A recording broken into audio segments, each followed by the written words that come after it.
Assalamualaikum warahmatullahi wabarakatuh. Semoga sahabat dalam kondisi sehat, amin. Kali ini admin mengajak sahabat untuk menyimak tausiah yang disampaikan oleh seorang kiai asal Banyuwangi, Surabaya. Beliau sangat prihatin dengan doktrin-doktrin plat G, pemuda harus lebih suka menyanyikan lagu, Surabaya oh Surabaya ketimbang ya tarim ya tarim. Oke, mari kita ikuti.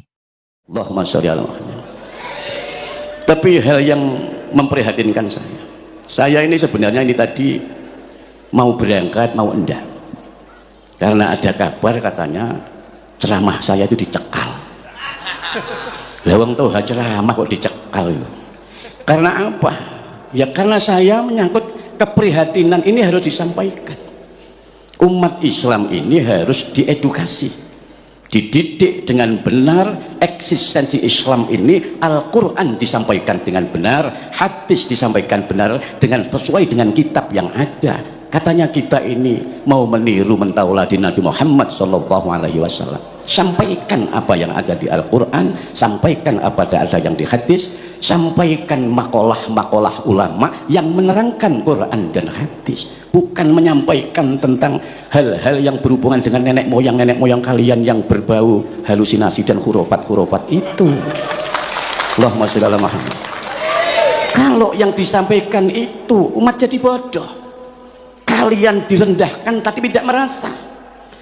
Kalian itu mutakharrijin, alumni pondok pesantren, yang minimal anda itu ya sabrawi ya khatam, naik ya iqlal khatam, naik kemudian ya awamil khatam, imriti khatam, alfiyah khatam.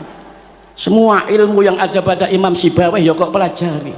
Mestinya anda ingat dengan guru-guru kalian dan kiai kalian. Kok bisa anda berubah, berbalik anda menjadi penggemarnya plat G? Kan ya aneh. Allahumma sholli ala Muhammad. Ini yang membuat saya itu prihatin. Keprihatinan ini saya sebut plat G, letter-lek engkau dicekal katanya. Kami ini tidak menebarkan kebencian, tidak. Kami itu harus mengedukasi umat. Ingat ya, NU dan Ansor ini adalah khadimul ummah. Apa Pak? Khadimul ummah, pelayan umat. Lah kalau pelayan umat, layanono umat ini sesuai kepentingannya umat. Umat gak butuh kok apa-apa. Seandainya kalau dulu jangan disampaikan Imam Malik, Imam Syekh Abdul Hasan Ali bin Abdillah bin Abdul Jabbar Asyadili, nek ngaji semua ini pulang itu disangoni semua. Lah iki lamun toha sugih tak sangoni sampean. Lah karena saya gak sugih ya gak bisa saya nyangoni sampean. Kalau dulu Imam Malik, Imam Abdul Hasan Ali bin Abdul Jabbar Asyadili, semua kroyahnya nek ngaji disangoni pulangnya karena kaya. Paham gak? Allahumma sholli ala Muhammad. Hadirin yang dimuliakan Allah Subhanahu wa taala, saya sepakat dengan Kultuwatan Fit tadi sebagai khadimul ummah. NU ini karena ya harus melayani umat sebagai khadimul ummah. Dan satu-satunya organisasi, saya sampaikan lagi, yang betul-betul mengawal kedaulatan bangsa dan negara itu hanya NU. Dan NU yang diandalkan adalah underbone-nya yaitu Ansor. Allahumma sholli. Sampai saya ceritakan, makanya saya kalau ada Ansor, saya teringat peristiwa di daerah saya di Banyuwangi, bagaimana Ansor ditipu, dibantai di daerah Curing, di Semedok itu. Sampai sekarang sampai ke sana, saya masih kecil itu terjadi betul. Bapak saya ini berapa kali oleh partai terlarang itu, kalau saya sampaikan ruwet lagi siapa pemimpinnya. Ini jadi ini yang membuat kami prihatin. Jangan dikira sekarang ini kita ini ya tetap harus solid. Saya pesan NU ini harus menjaga soliditas dan loyalitas.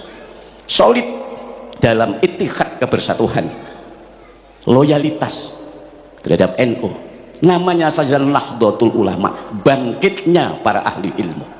Makanya dalam Muqaddimah saya tadi mengatakan Allah itu memerintahkan kita untuk nahdoh, bangkit dalam arti melawan kedurjanaan. Makanya baginda Nabi diutus ini yukhrijuhum minad dzulumati ilan nur, untuk mengeluarkan umat ini dari kegelapan keterangan.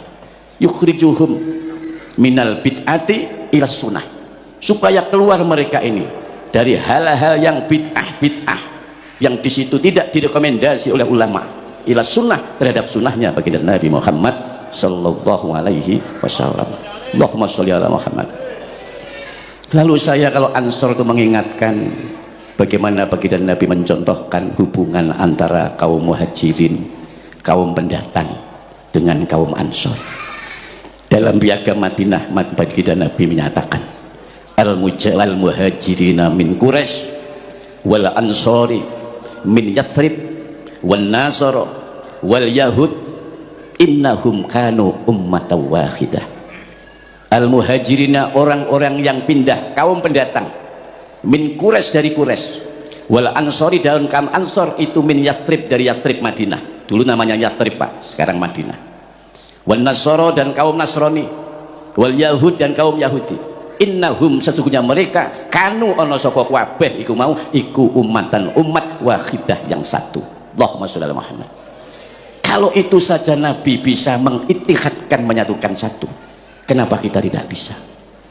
Makanya saya jadi berbicara, NU harus solid, NU harus jelas, karena banyak sekali mereka itu yang nyusup di NU. Apakah ini nanti saya nggak tahu ke depannya ini. Kalau kami sudah tahu, yang di bawah-bawah ini saya anggap anak-anak kecil itu tidak ngerti.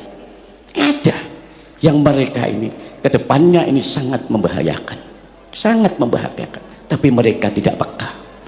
Mereka sekarang marah kalau dulu nggak boleh, nggak mau, katanya hubungan dengan kaum kita kalau menikah karena tidak ini dianggap zina. Mereka sekarang mulai bersembunyi, bisanan dengan para kiai-kiai yang memiliki pondok-pondok pesantren besar. Mulai ada apa ini? Kalian tidak tahu. Ada, saya bersahabat banyak dengan kalangan plat G itu, saya banyak bersahabat. Di depan G itu baik, tapi di belakang saya ada. Murid-murid saya itu banyak, ribuan bahkan ratusan. Kalau mereka sudah mengikuti plat G ini, menjadi tidak mau ngaji, malah gak gelem ngaji. Apa alasannya?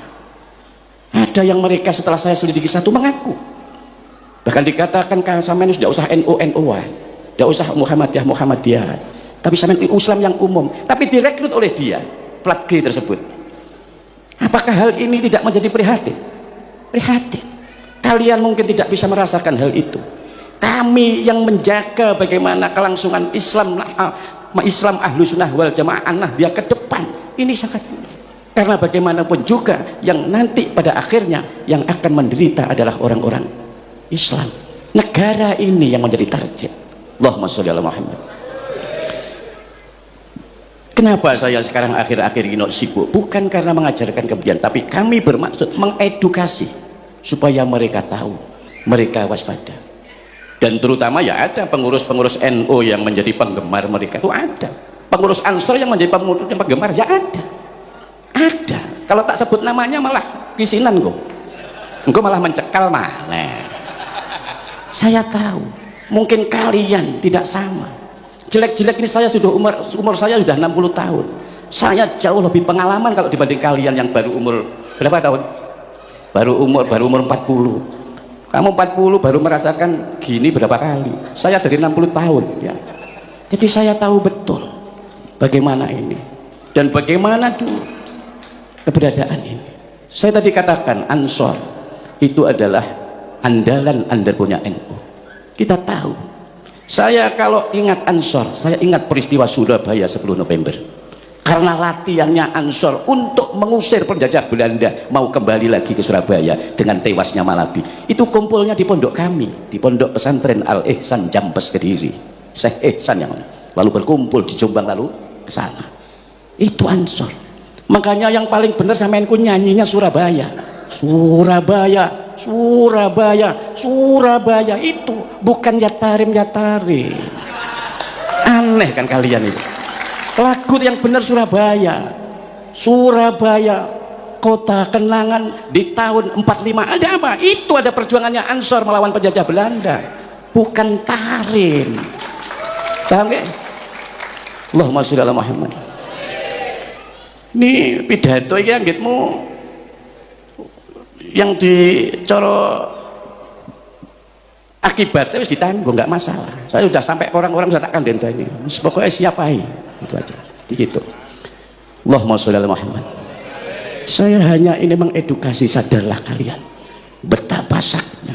Sudah kalian lihat selama ini itu kita hanya dijadikan pamper, dibodohi. Jangan sampai kita dibodohi. Jangan sampai kita dibodohi.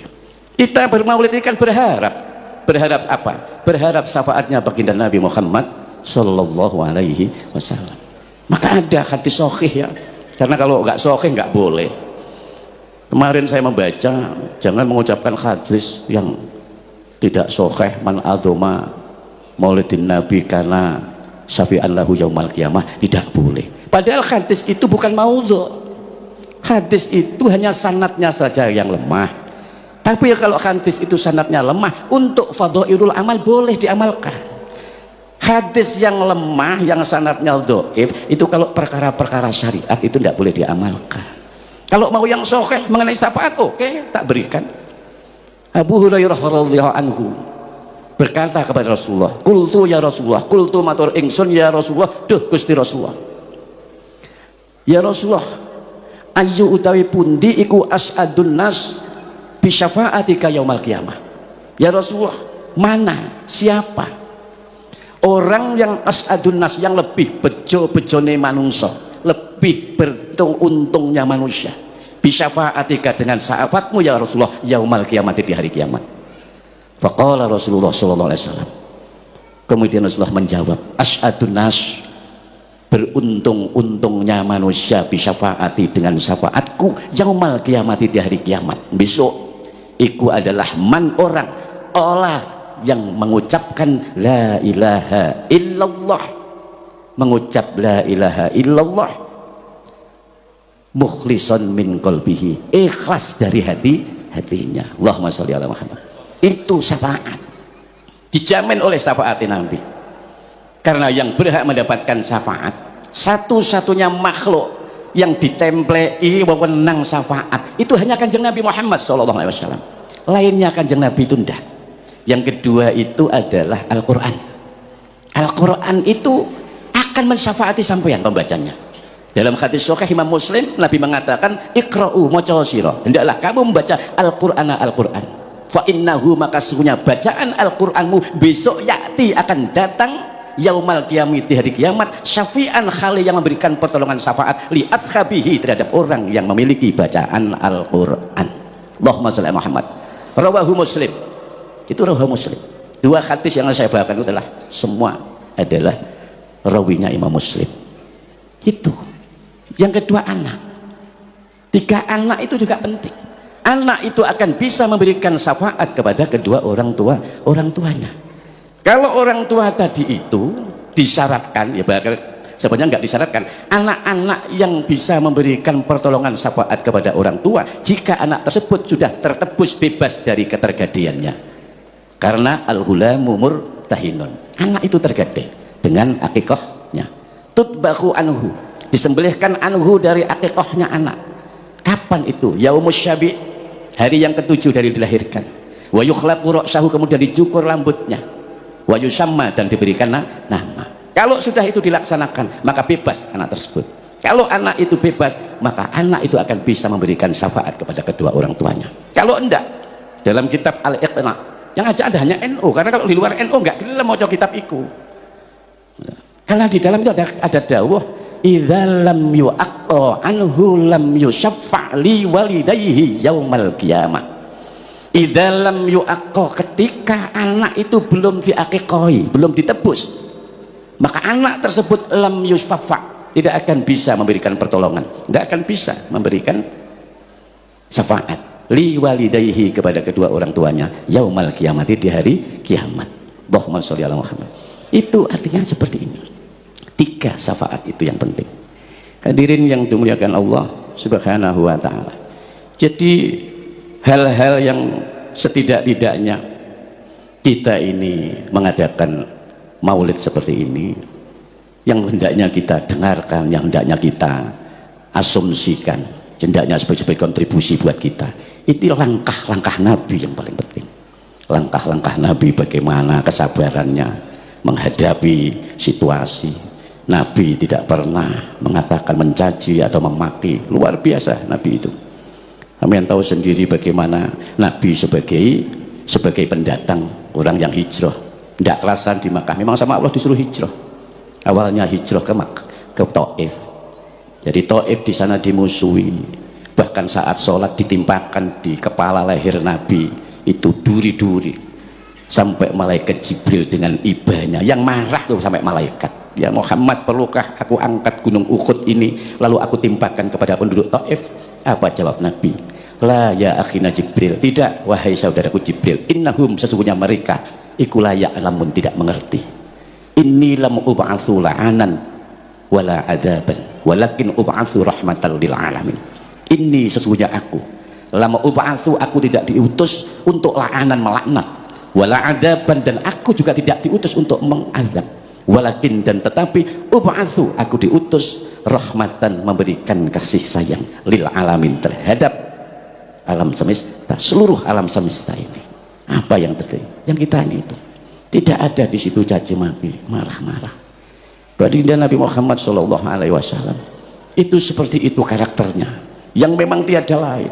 Dan baginda Nabi sendiri itu adalah merupakan orang yang paling dicintai Allah, dan Nabi itu adalah orang yang paling mulia di alam semesta ini. Hadirin yang dimuliakan Allah Subhanahu wa taala.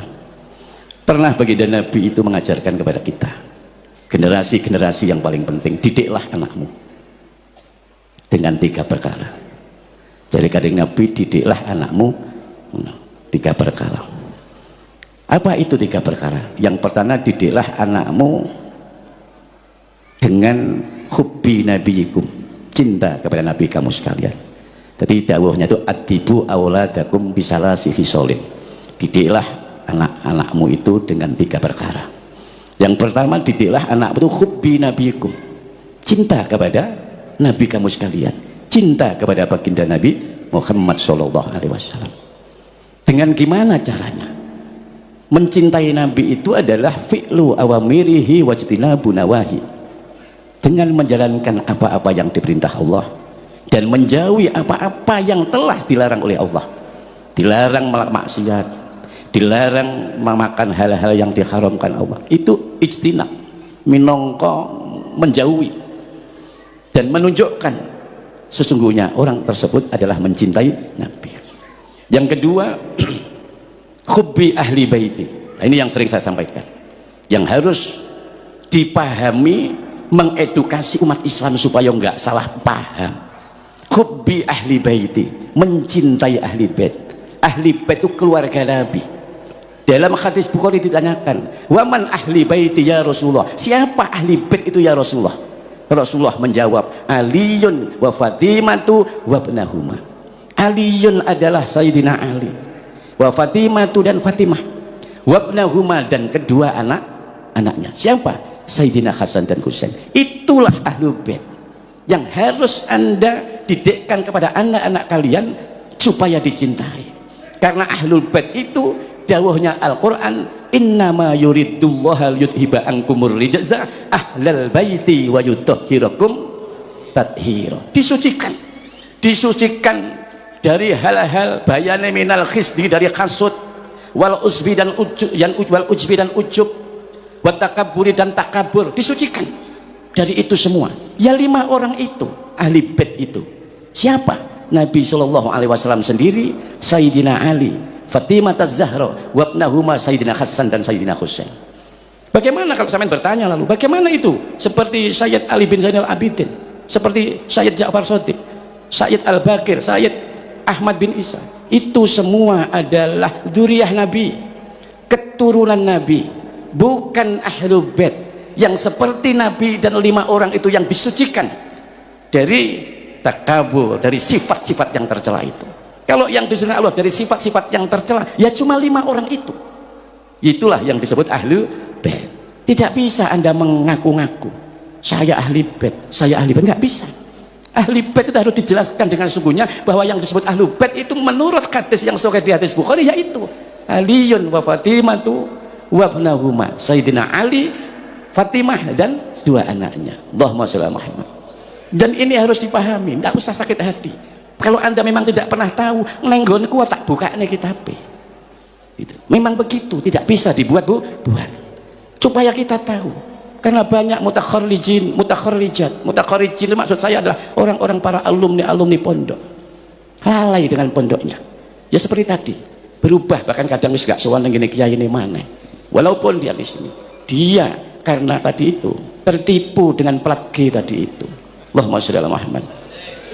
Hadirin yang dimuliakan Allah Subhanahu wa taala, ada hal yang lebih penting lagi. Baginda Nabi Muhammad sallallahu alaihi wasallam nanti ditakoni, "Ya Rasulullah, ayyul a'malil afdal?" Ayu pundi al a'malu pinten-pinten amal al afdal ingkang langkung utama. Amal yang paling utama itu apa ya Rasulullah? Faqala Rasulullah sallallahu alaihi wasallam, kemudian Rasulullah menjawab, "Shallu ala waqtiha." Salatlah tepat pada waktunya. Tepat pada waktunya salatlah. Kemudian yang kedua, birrul walidain. Berbuatlah baik kepada kedua orang tua. Yang ketiga, jihad fisabilillah. Nemen-nemen ini bersungguh-sungguh dalam membela agamanya Allah. Kenapa Nabi kok mengatakan yang paling utama sholat tepat pada waktu? Keranten sholat itu penting. Yang membuat Anda bisa berhubungan langsung dengan Allah itu ya sholat. Nabi mengatakan as-sholatu mardhatur rabbi. Sholat itu yang diridhoi Allah. Wa qabulul a'mali, dan sholat itu yang menjadikan diterimanya amal-amal sampeyan. Wa wajibatid da'wati, dan sholat yang menjadikan ditetapnya donga-donga sampeyan.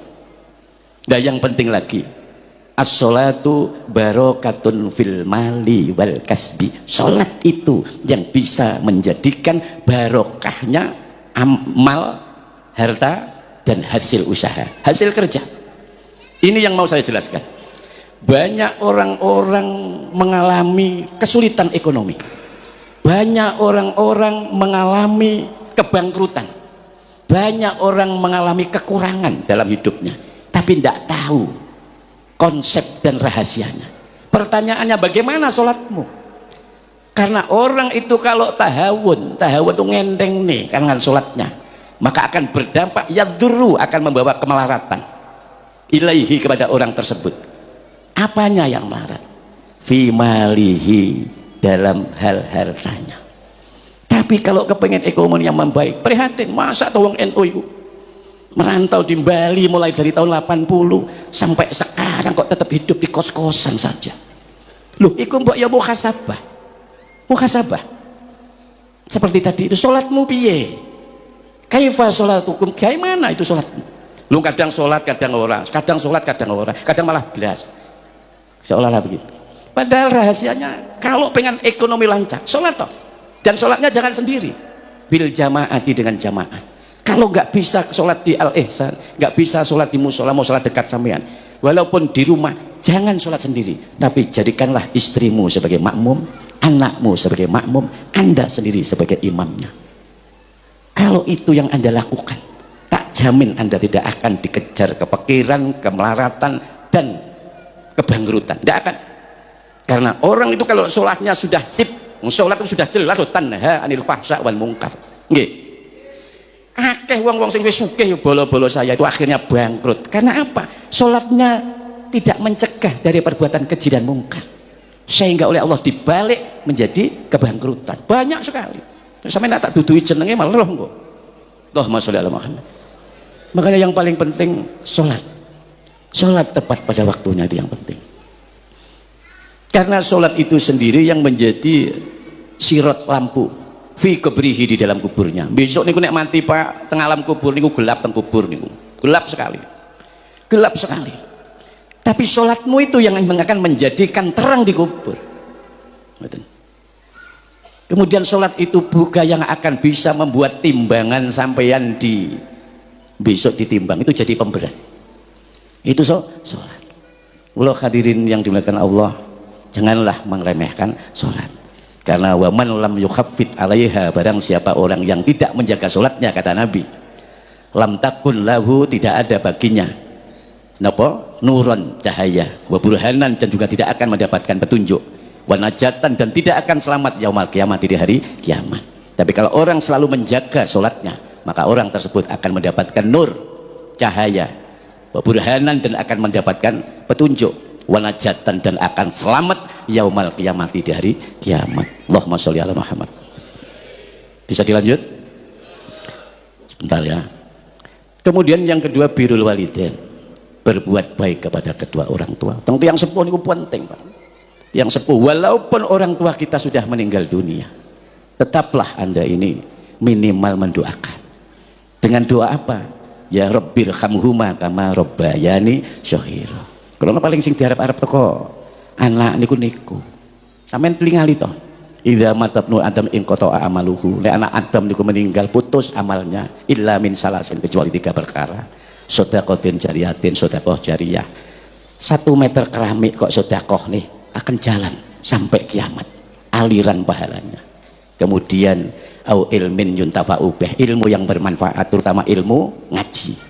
Kemudian yang ketiga itu adalah waladin sholihin yada'ulah, anak yang soleh yang mau mendoakan kedua orang tua. Itu sing dintenteni. Allahumma sholli ala Muhammad. Hadirin yang dimuliakan Allah Subhanahu wa taala, tadi itu zikirnya dengan bismillahirrahmanirrahim. Sampeyan harus tahu juga. Sampeyan kalau kepengen tahu itu sing paling dekat itu kitabnya itu Tanqihul Qaul. Sing fasalnya berkaitan dengan bismillah. Ayo sampeyan kula ceritakan. Allah itu menurunkan kitab dan suhufnya itu beratus-ratus sampai 114, ada yang mengatakan 141. Kemudian Allah ringkas 140 menjadi 4 kitab, yaitu Taurat, Zabur, Injil dan Al-Qur'an. Dari 4 kitab itu Allah ringkas menjadi 1 Al-Qur'an. Dari Al-Qur'an itu Allah ringkas menjadi 1, yaitu suratul Fatihah. Surat Fatihah teringkas semuanya ini di dalam kalimah Bismillahirrahmanirrahim. Itu keterangan di dalam kitab Manahijul Imdad, syarahnya kitab Irsyadul Ibad. Bismillahirrahmanirrahim, pusatnya adalah di titiknya huruf ba. Disitulah pusatnya kita semua dari Allah dan akan kembali kepada Allah Subhanahu wa taala. Mudah-mudahan apa yang saya sampaikan ini bermanfaat. Saya tetap berharap Ansor ini supaya solid, supaya loyalitasnya tinggi, terutama kepada NU. NU ini harus dijaga, layanilah umat. Caranya gimana? Saya tadi pesan ke Mas ini, terakhir ya Mas. Mas, Ansor ini kalau kepingin sering-sering gaya kegiatan, minimal 3 bulan sekali ngaji kayak gini ini. Ngaji kayak gini ini. Ngaji apalah judulnya, digaya-gaya enak, gaya rejan-rejan loh bahasanya wong Jawa, sering-sering anaknya rejan-rejan. Rejan-rejan itu rame-rame ya, ikhtifal ini. Ikhtifal itu kan rejan. Yang namanya ikhtifal niku Pak enten makalah ndawaken seperti ini. Al ihtifalu bil maulidis syarif la yahtaju bil hadis sahih bal yahtaju bi qalbin sahih. Ihtifal perayaan ngaji tidak membutuhkan hadis yang sahih, enggak butuh. Tapi membutuhkan hati yang sahih, hati yang ikhlas, hati yang sahih. Itu yang penting. Saya itu sering ngajakan ngaji-ngaji. Sebenarnya apa? Tujuan saya tuh supaya saya kok terkenal ndak? Saya itu dari kecil sudah terkenal. Sampeyan mlaku-mlaku teng Banyuwangi, piye to toha kayak anak Mbah Yainan. Orang akan mesti kenal. Wah, arek iku cilike bajingan niku. Terkenal saya dari kecil itu. Dari mulai tahun 68 wis terkenal. Sampai saya mahasiswa udah terkenal saya ini. Jadi nggak perlu saya diterkenalkan, nggak perlu. Karena saya ditahu di Hikam itu mengatakan la tuhibba an tu'rafa wala tuhibba an la yu'rafa innaka mimman yuhibbu an la yu'rafa. Itu tak cekeli, aku gak pengen terkenal. Sehingga aneh kenal kan sampai yang itu. Tujuan saya istighosah apa ini? Supaya apa? Supaya NU ini ajarannya tetap lestari. Supaya NU ini tidak dirongrong oleh kelompok-kelompok yang lain. Itu tujuan saya. Makanya saya tidak pernah tidak melibatkan hal-hal yang berhubungan dengan Nahdlatul Ulama. Makanya saya ini wis kalau PW ini barang ora patek kira ini pengajian kadang ketuanya diundang muslimat barang ya ora teko ya ora apa-apa, wis aku sing teko ngono ae. Allahumma sholli ala Muhammad. Itulah yang bisa saya sampaikan, mudah-mudahan bermanfaat. Marilah kita bersama-sama berdoa ala hadiniyah wa ala niyatin sholihah alfa. Demikianlah pencerahan yang sangat menyentuh hati. Semoga bisa mengingatkan kita akan pentingnya mewaspadai segala ancaman terhadap bangsa dan negara. Bila sahabat ingin berkomentar, berilah dengan cara baik dengan tetap menjaga kesopanan dan keadaban. Terima kasih, semoga bisa tercerahkan. Wassalamualaikum warahmatullahi wabarakatuh.